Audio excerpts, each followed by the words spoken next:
ಕೊಡವ ಜನಾಂಗದಿಂದ ಈಗಾಗಲೇ ನಾವು ಅತ್ಯುತ್ತಮ ನಟ ನಟಿಯರನ್ನು ನೀಡಿದ್ದೀವಿ. ಯಾಕೆಂತೇಳಿದ್ರೆ ನೀವು ಪ್ರೇಮನವರೆಲ್ಲ ನೀವು ನೆನೆಸ್ಕೊಂಡ್ರೆ ಪ್ರೇಮನವರು ಒಂದು ಸೌತ್ ಇಂಡಿಯಾದಲ್ಲೇ ಒಂದು ಟಾಪ್ ನಟಿಯಾಗಿದ್ದಂಥವ್ರು. ಯಾಕೆಂತೇಳಿದ್ರೆ ಕನ್ನಡದಲ್ಲಿಯೂ ಸಹ ಲೀಡಿಂಗ್ ಆ್ಯಕ್ಟ್ರೆಸ್ ಆಗಿದ್ದರು, ಅದಾದಮೇಲೆ ಸೌತ್ ಇಂಡಿಯಾದಲ್ಲೂ ಸಹ ಲೀಡಿಂಗ್ ಆ್ಯಕ್ಟ್ರೆಸ್ ಆಗಿದ್ದರು.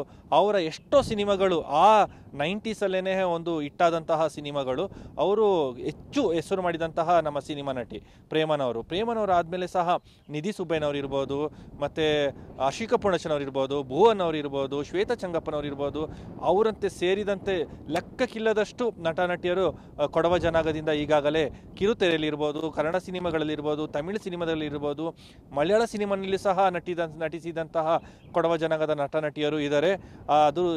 ಅದ್ರ ಜೊತೆಗೇನೆ ನಮ್ಮ ಈಗ ರಶ್ಮಿಕಾ ಮಂದಣ್ಣನವರು ಬಾಲಿವುಡ್ನಲ್ಲಿ ಸೇರಿದಂತೆ ಕನ್ನಡ, ತಮಿಳು, ತೆಲುಗಲ್ಲಿ ಈಗ ಹೆಸರು ಮಾಡ್ತಾ ಇದ್ದಾರೆ. ಅವ್ರಿಗಿಂತ ಮುಂಚೆನೇ ತುಂಬ ನಟ ನಟಿಯರು ಈಗಾಗಲೇ ಕೊಡಗಿನಿಂದ ಕೊಡವ ಜನಾಂಗದಿಂದ ಹೆಸರು ಮಾಡಿ ಅಲ್ಲ, ಈಗ ಅದಕ್ಕೆ ಅವ್ರಿಗಿಂತ ಮುಂಚೆ ಇದ್ದಂತಹ ನಟ ನಟಿಯರಿಗೆ ನಿಜವಾಗ್ಲೂ ಸಹ ಬೇಜಾರಾಗುತ್ತೆ. ಯಾಕೆಂತೇಳಿದ್ರೆ ಅವರು ತುಂಬ ಹೆಸರು ಮಾಡಿದಂತಹ ನಟ ನಟಿಯರು, ಅವರಿಗೆ ಇಂಥ ಮಾತುಗಳನ್ನ ಕೇಳಿದಾಗ ಅವರಿಗೆ ಬೇಜಾರಾಗುತ್ತೆ. ಯಾಕೆಂತೇಳಿದ್ರೆ ನಾನು ಸಹ ಮುಂಚೆನೆ 90ಸಲ್ಲೇ ನಾವು ಇಷ್ಟು ಹೆಸರು ಮಾಡಿದಾಗ ಈಗ ಕೆಲವರು ಬಂದ್ಬಿಟ್ಟು ನಾವೇ ಮೊದಲು ಅಂತ ಹೇಳಿದಾಗ ಹಿರಿಯ ನಟ ನಟಿಯರಿಗೆ ನಿಜವಾಗ್ಲೂ ಸಹ ತುಂಬ ಬೇಜಾರಾಗುವಂಥದ್ದು. ಅವರ ದಾರಿಯಲ್ಲಿ ಇವರು ಹೋಗ್ತಾ ಇದ್ದಾರೆ ಈಗ.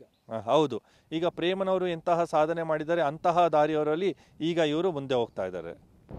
ಅಲ್ಲ, ಈಗ ಏನಂತ ಹೇಳಿದ್ರೆ ಅವರು ಬೆಳೆದಷ್ಟು ಬೇರೆ ಹಿರಿಯರು ಯಾರ್ಯಾರು ಬೆಳೆದಿದ್ದಾರೆ, ಯಾರ್ಯಾರು ತುಂಬ ಸಾಧನೆ ಮಾಡಿದ್ದಾರೆ ಅವ್ರನ್ನೂ ಸಹ ನೆನೆಸ್ಕೋಬೇಕು. ಮತ್ತು ಅವರೊಂದು ರೋಲ್ ಮಾಡಲ್ ಆಗಿರ್ತಾರೆ. ಈಗ ನಾನೊಂದು ಸಾಧನೆ ಮಾಡಬೇಕು ಅಂತ ಹೇಳಿದ್ರೆ ನಮಗೂ ಸಹ ಒಂದು ಹಿರಿಯ ನಟ ನಟಿಯರು ನಮಗೆ ರೋಲ್ ಮಾಡಲ್ ಆಗಿರ್ತಾರೆ. ಅಂಥದ್ರಲ್ಲಿ ನಮಗಿಂತ ಮುಂಚೆ ಯಾರು ಫೀಲ್ಡಿಗೆ ಬಂದಿರ್ತಾರೆ ಅವರ ಬಗ್ಗೆ ಸಹ ನೆನೆಸ್ಕೋಬೇಕು. ನಮ್ಮ ಸಾಧನೆ ಬಗ್ಗೆಯೂ ಹೆಮ್ಮೆ ಇರಲಿ, ಬೇರೆಯವ್ರ ಸಾಧನೆ ಬಗ್ಗೆಯೂ ಸಹ ಹೆಮ್ಮೆ ಇರಲಿ ಅಂತೇಳಿ ನಾನು ಹೇಳಲಿಕ್ಕೆ ಇಷ್ಟಪಡ್ತೇನೆ.